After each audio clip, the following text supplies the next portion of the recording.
Hola, buenos días o buenas tardes. En esta presentación que os contaré yo, que soy Elisa Rosado, pero en la que hemos estado trabajando con mi colega Vicenta González, las dos de la Universidad de Barcelona, de la Facultad de Educación, nuestra propuesta quería llevaros a romper fronteras, a romper diversas fronteras, jugando un poco con la idea de este encuentro. Y las fronteras que nosotros proponíamos romper son básicamente dos. La primera es la frontera que a veces se dibuja entre docencia e investigación. Nuestro propósito era desdibujarla en el contexto de la formación de profesores de educación primaria, y también la frontera que se establece entre las lenguas y que está directamente desdibujada en un contexto sociolingüístico como el nuestro, que es Cataluña. Ahora os lo contamos en Barcelona y su área metropolitana.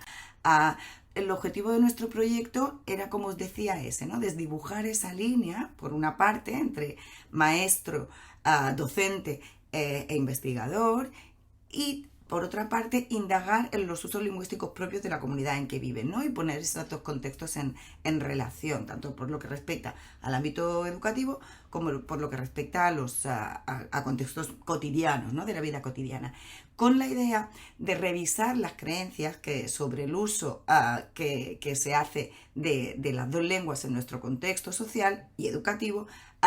Tienen estos maestros de formación, nuestros alumnos.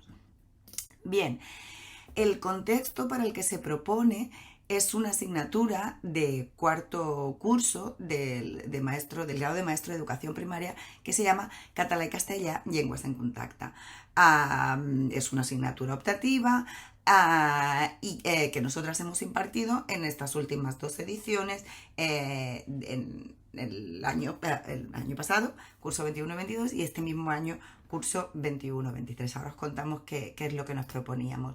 Porque los objetivos de la asignatura son identificar, por una parte, la aparición de fenómenos que son propios del contexto de lenguas, de una perspectiva más bien sociolingüística, descriptiva más que normativa, por lo que respecta al uso de la lengua, de las lenguas, y por otro lado, profundizar en la descripción sociolingüística de la descripción de la situación sociolingüística que ambas lenguas tienen en nuestro contexto, y hacerles reflexionar a ellos como partícipes dobles de esa situación.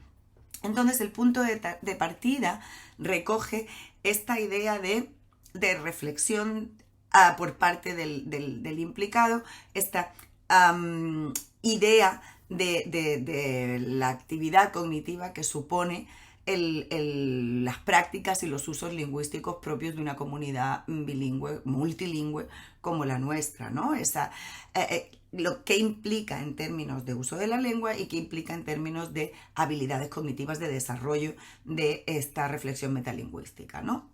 Como usuario de la lengua, pero también como docente preocupado por el uso que se hace de las lenguas en los centros educativos, ¿no? Entonces, la idea de jugar con ese profesor, investigador, partícipe de la situación, como os decíamos, a partir de la idea de prácticas docentes reales, basadas en evidencia científica, ponerlos en contacto con esa idea de la investigación como algo que les afecta, les implica y les incluye, ¿no? Y que será algo importante para poder darle soporte, darle apoyo a su práctica docente habitual, siempre, como tenéis aquí, desde una perspectiva crítica, una actitud crítica, y llevándolo a lo que sería un docente activo e implicado. Bien,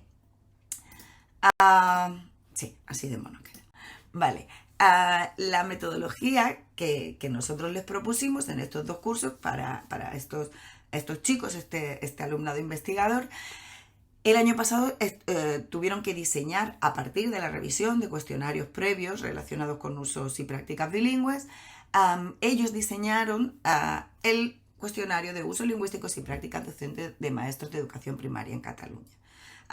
Recogieron la información, hicieron varias versiones hasta llegar a la versión final, que enviaron en Google Form a más maestros de los que finalmente recogieron, pero acabaron obteniendo una muestra de 134 maestros, tanto en formación como en activo, o a veces combinando las dos cosas, ¿no? Normalmente como monitores de comedores escolares y así. Una muestra mayoritariamente femenina y en un rango de edad importante, ¿no? Desde profesores de cursos primeros, alumnos de cursos primeros, hasta maestros que ya llevaban años en activo, ¿no? De diferentes universidades. Y este año, a partir de estos datos, teniendo en cuenta la información que se habían obtenido de los cuestionarios el año anterior, los chicos diseñaron una entrevista, trabajamos en los guiones, en diversas versiones, y que incluían preguntas, estas entrevistas, sobre cuáles eran las percepciones, las creencias de docentes, de maestros de educación primaria en Cataluña, también en activo y en formación, ¿no? Una muestra también con más mujeres y con un rango de edad relativamente similar. Bien, los resultados que obtuvimos, los que os vamos a contar, que obtuvieron, los que vamos a contar ahora, son los propios los que se obtuvieron de su investigación, ¿sí? Nosotras no os estamos contando los resultados de nuestra investigación, sino los resultados de la investigación de los alumnos. Por lo que respecta al primer resultado, a la primera investigación que realizamos, los resultados de la investigación con cuestionarios, los cuestionarios acabaron organizándose a partir de lo que ellos propusieron y de la forma en la que ellos lo analizaron. Surgieron 3 dimensiones. La primera de ellas, experiencia lingüística, obtuvieron resultados muy interesantes sobre qué tipo de hablante bilingüe eran los participantes que completaron el cuestionario, ¿no? Y ello incluía preguntas, estuvieron trabajando mucho sobre cómo llegar a saber, a identificar cuál es la naturaleza, cuál es la realidad lingüística de estos participantes, y les hacían preguntas sobre qué lenguas hablaban los padres, qué lengua aprendieron cuando crecieron, qué lengua hablaban con ellos mismos o qué lengua utilizaban cuando hablaban con niños o con animales, para intentar llegar a esa última percepción, esa última sensación de hablante bilingüe, pero también usos sociales que implicaban a otros interlocutores, como qué lengua hablas con tus amigos o con tu familia, etc. Fue interesante ver cómo el análisis también les llevó a plantearse cómo organizar la información, porque, por ejemplo, sí que vemos en todos ellos cómo hay 3 áreas mayoritarias, ¿no? Una de catalán, una de castellano, otra que es ambas, pero aparecieron cosas nuevas, ¿no? Como lenguas que no habían previsto, aparece por aquí el alemán o el francés. Pero además aparecen cuestiones que son de carácter estrictamente sociolingüístico, ¿no? Aparece el valenciano como una lengua y no como una variante del catalán, que es quizá la perspectiva mayoritaria, la perspectiva que ellos manejaban, ¿no? Hablar de catalán como una variedad del valenciano, como una variedad del catalán. Pero es curioso cómo también se vieron cosas del tipo, ¿qué lengua hablas con tus amigos? Pues catalán, castellano o las dos. Pero ¿qué lengua te sientes identificado? Y ahí es curioso cómo el catalán, a pesar de muchos de esos hablantes haber crecido en castellano, sí que se sentían identificados con el catalán mayoritariamente. Quizá hipotetizamos en la discusión de los resultados como un rasgo identitario, ¿no? de alguien que es catalán, ¿no? Aunque su lengua primera no lo fuera, ¿no? Fue uno de los resultados que nos pareció interesantes. También, a la hora de hablar de usos lingüísticos, quisimos ver, quisieron, yo estaba presente, pero lo decidieron ellos, cuáles eran los ámbitos en los que se podía plantear esa comparación, ¿no? Ámbito familiar, laboral, social, con las administraciones, etcétera, ¿no? Y presentaron los resultados en relación con cada una de las 2 lenguas implicadas, el castellano y el catalán.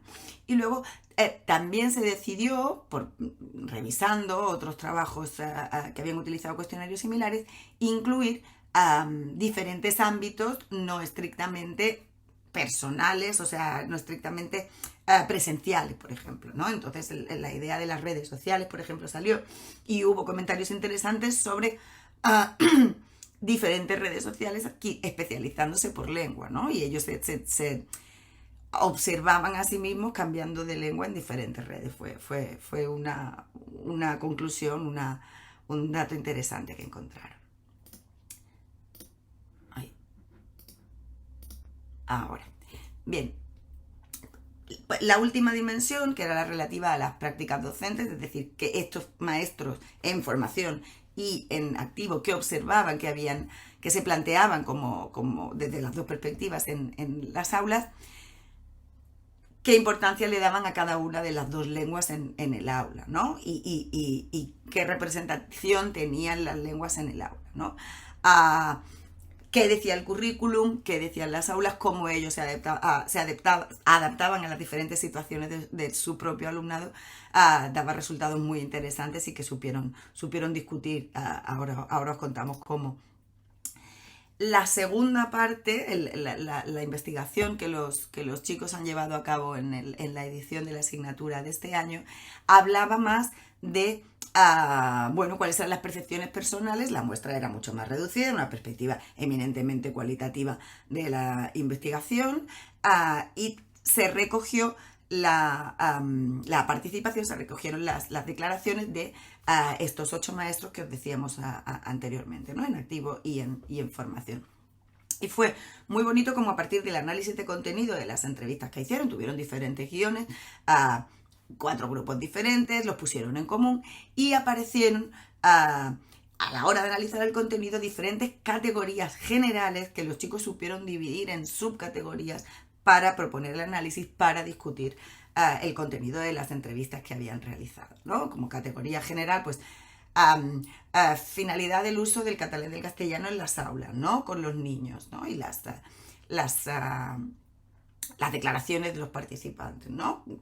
Contrastando además que decían las maestras más con experiencia versus las maestras en formación, o coexistencia de dos lenguas en el aula desde una perspectiva más descriptiva, ¿no? Cómo las entrevistadas se manifestaban en relación con cuestiones del tipo ¿qué opino de la existencia de las dos lenguas en el aula? ¿Cómo lo veo? ¿Qué me parece? ¿Y qué estrategias tengo yo como maestra o como futura maestra para trabajar, para enfrentarme a este tipo de situaciones, ¿no? Trabajos por proyectos, cuestiones relativas a las características de la lengua, vocabulario, transferencia, todo salió alrededor de esa coexistencia, ¿no? Que es como fenómeno poliédrico, enorme, ¿no? Inabarcable, pero digno de ser, de promover una reflexión como la que ellos realizaron, ¿no? O desde una perspectiva muy directamente del alumnado que ellos son, ¿no? El tipo de alumno que ellos son, cuál es la formación de los maestros hacia esa coexistencia de las dos lenguas. ¿Nos forman adecuadamente? ¿Os formaron a los que ya tenéis experiencia en su momento adecuadamente al respecto, ¿no? ¿Cómo? ¿De qué manera explícita, ¿no? Surgieron cuestiones muy interesantes que ellos supieron discutir y categorizar, ¿no? sobre experiencias y motivaciones de los dos tipos de participantes.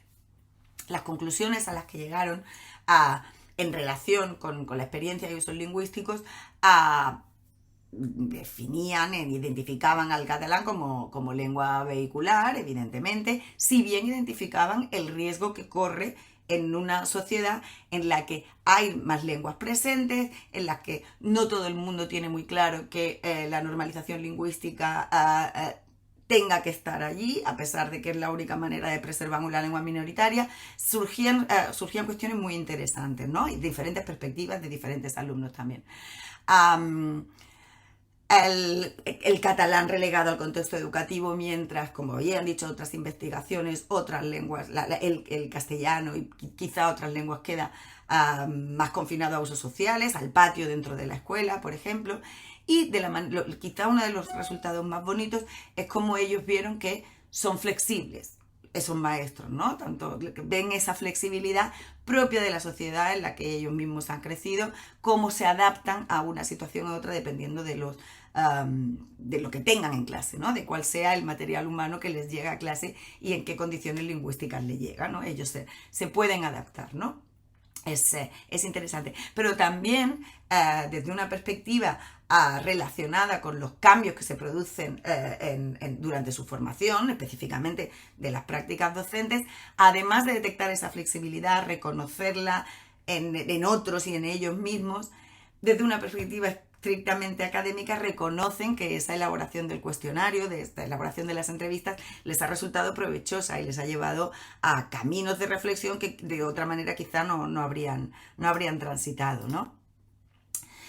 En relación con las respuestas de las maestras entrevistadas, coinciden en destacar que hay una falta de formación explícita sobre cómo se tratan estas lenguas en el aula, ¿no? Y se sienten muy identificados en ese sentido. Sobre su propia reflexión, pues eso, ellos quieren también recibir esa formación, ellos se dan cuenta de cuáles son los problemas y necesidades que van surgiendo en el aula, que muchas de ellas solo te las vas a encontrar una vez estés en el aula, una vez esa experiencia se ponga en marcha, etcétera, ¿no? Y reflexionan, y esto nos parece lo más importante, de lo más bonito, sobre esa necesidad de reflexionar sobre la lengua, sobre el uso de la lengua, sobre lo que pasa en las aulas, unas aulas tan ricas como su propia experiencia, ¿no? Podemos dar, o nosotras damos los objetivos del proyecto como cumplidos, porque efectivamente esas fronteras se han roto, se han desdibujado y esos maestros se han convertido en investigadores, toman las riendas de ese proceso de reflexión, ellos decidiendo por dónde se diseña ese camino, por dónde van a ir, indagan de una perspectiva más lingüística sobre los usos propios de una comunidad como la suya, ¿no? Se convierten en sociolingüistas durante este periodo de formación en diferentes ámbitos, y lo que más nos interesaba, revisan las creencias sobre los usos propios, los usos ajenos y cómo lidiar con ello, cómo enfrentarlo en el aula de lenguas.